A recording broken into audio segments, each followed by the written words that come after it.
क्या मामला है पूरा? मामला ये कि कल मुख्यमंत्री साहब रतिया के अंदर आए थे 5 अप्रैल को। एक रैली थी। रैली के तुरंत बाद एक बयान दिया है, जो बयान किसानों के खिलाफ दिया है। उपद्रवी बताया किसानों को। एक संवैधानिक पद पे बैठा आदमी किसानों के लिए ऐसे शब्द बोल रहा है, तो ये बहुत निंदनीय है, जिससे किसानों की हमारी भावनाओं आहत हुई है। तो आज हमने रतिया सिटी थाने के अंदर एक दरखास्त दी है कि उचित कार्रवाई की जाए।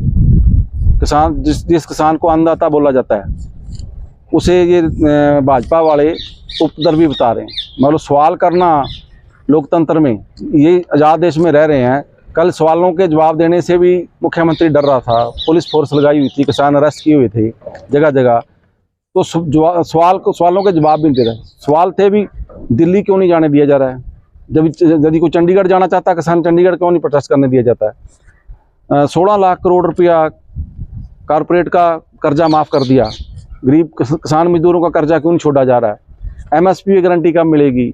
मणिपुर की जो घटनाएं हुई उस पर जवाब दे। जो औरतों के साथ जबर जनाह हुआ वहाँ, ये सारे मसले हैं। तो मुख्यमंत्री ने जवाब देने की बजाय किसानों को उपद्रवी बताया। तो आज हमें आपत्ति है। तो हमने थाने के अंदर दरखास्त दी है। और कल एक और घटना की है, यहाँ भाजपा वालों ने बताया जा रहा है कि किसी पत्रकार ने रैली दिखाई है, रैली कवर की है, उसमें खाली कुर्सियां थी, उसके खिलाफ मान लो दरखास्त दे गए हैं। ये आज़ाद देश में ये मान लो तानाशाही नीतियां अपनाई जा रही हैं, लोगों को डराया धमकाया जा रहा है। और यदि कोई भाजपा के खिलाफ कोई चीज़ें आ रही है, भाजपा का जो विरोध हो रहा है, तो उसे कोई दिखाने की कोशिश कर रहे हैं, उससे उनको डराया जा रहा है। तो अब डरने वाली बात नहीं है। 10 साल का मोदी का राज तानाशाही राज था। लोगों के ऊपर जबर बढ़ा है, भ्रष्टाचार बढ़ा है, लोगों की नौकरियां गई हैं, यहाँ तक स्थायी नौकरियां चली गई।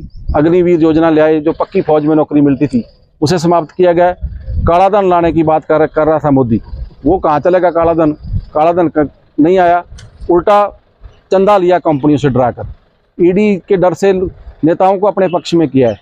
अभी 400 पार का नारा लगा रहे हैं, मगर ये बीजेपी इसलिए हम खतरनाक मान रहे हैं, ये लोकतंत्र को खत्म कर रही है, संविधान तोड़ रही है, इसलिए बीजेपी का हम विरोध कर रहे हैं। और ये किसानों और मजदूरों के खिलाफ लगातार नीतियां लेकर आ रही है, और कारपोरेटों को की बल्ले बल्ले करा रही है। उनको हर तरह की छूटें दी जा रही है। अडानियों और अंबानियों के कब्जे में देश आ रहा है। तो इसलिए खेती बचाने के लिए, देश बचाने के लिए आज भाजपा को हराना जरूरी है। हम अपने सवालों का यदि जवाब उनके पास होते तो हमारे जवाब दे सकता था, मगर उसके पास सवालों के जवाब नहीं थे मुख्यमंत्री के पास। उल्टा पुलिस के बल से ये रैली हुई है। आम जनता ने भाजपा को नकार दिया सिरे से। और आप जो आज दरखास्त लगा के आए हो, उसकी कार्रवाई अगर नहीं हुई तो फिर आपका अगला कदम क्या रहेगा? अभी देखो, रसीद अंदर से मैंने जो मिली है दरखास्त की, कार्रवाई ना हुई तो मुख्यमंत्री ने जो किसानों को शब्द बोले हैं, उपद्रवी बताया है, उसका किसान जवाब मांगेंगे सारे हरियाणा के। ये पहला नहीं काम।